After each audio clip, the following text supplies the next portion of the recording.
More than 2 billion people drink it every single day. It is the most consumed beverage on the planet after water. Entire cultures, rituals, and industries worth hundreds of billions of dollars have been built around it.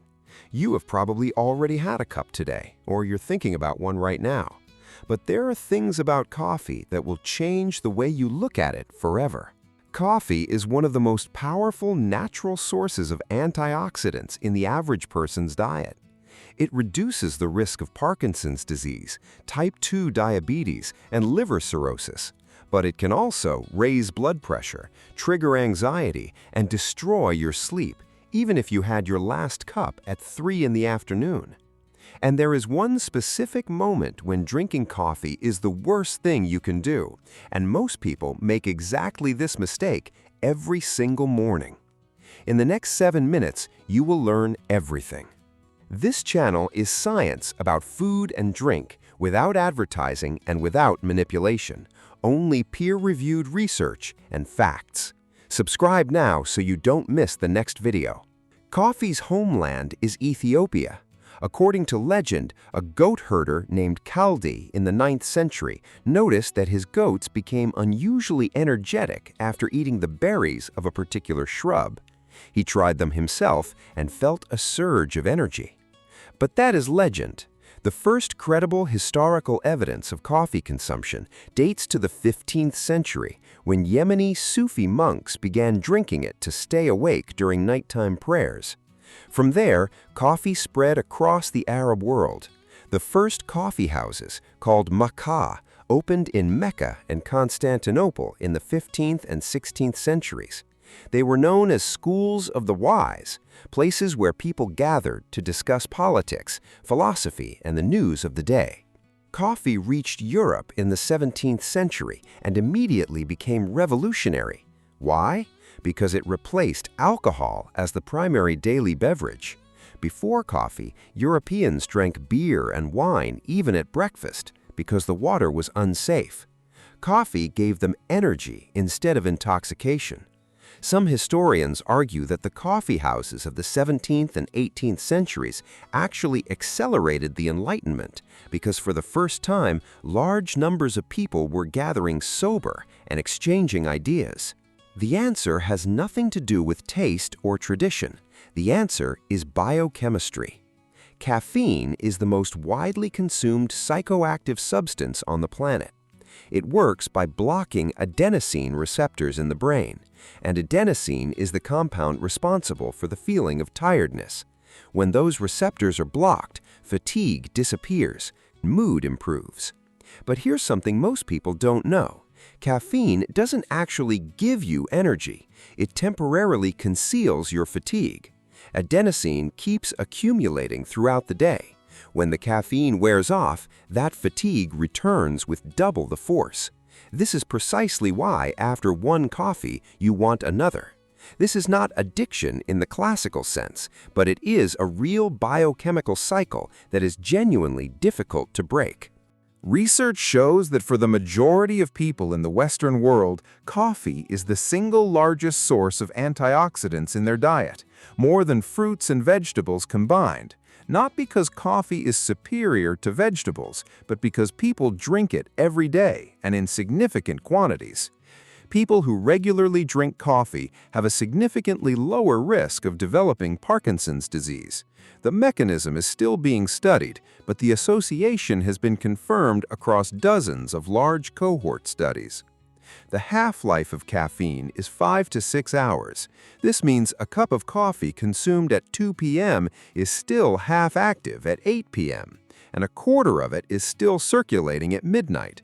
Most people who complain about poor sleep have no idea that their afternoon coffee is the reason. Instant coffee undergoes such aggressive industrial processing that the majority of its beneficial compounds are destroyed. The antioxidant profile of fresh ground coffee and instant coffee are fundamentally different. A cup of decaffeinated coffee contains between 2 and 15 milligrams of caffeine. That is significantly less than regular coffee, but it is not zero. For people with high caffeine sensitivity, this matters. Black coffee without sugar or milk contains virtually 0 calories, 2 to 5 per cup. But the nutritional value of coffee has nothing to do with calories. Chlorogenic acids are the primary antioxidants in coffee.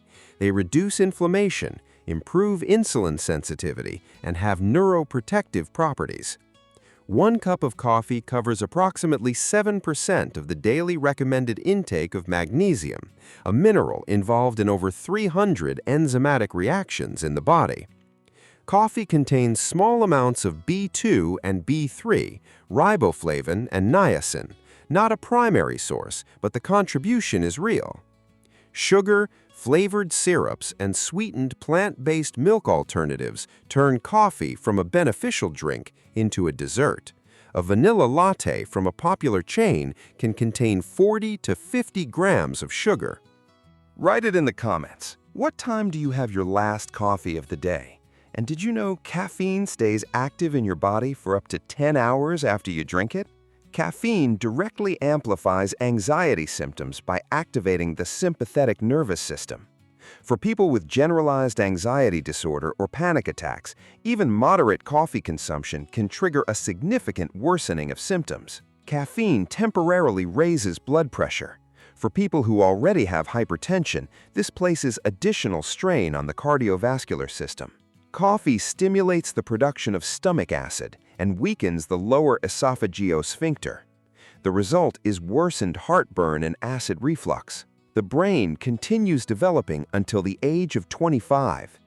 Caffeine during adolescence affects the development of the adenosine system and can intensify anxiety and sleep disturbances. This is the single most important practical fact in this video.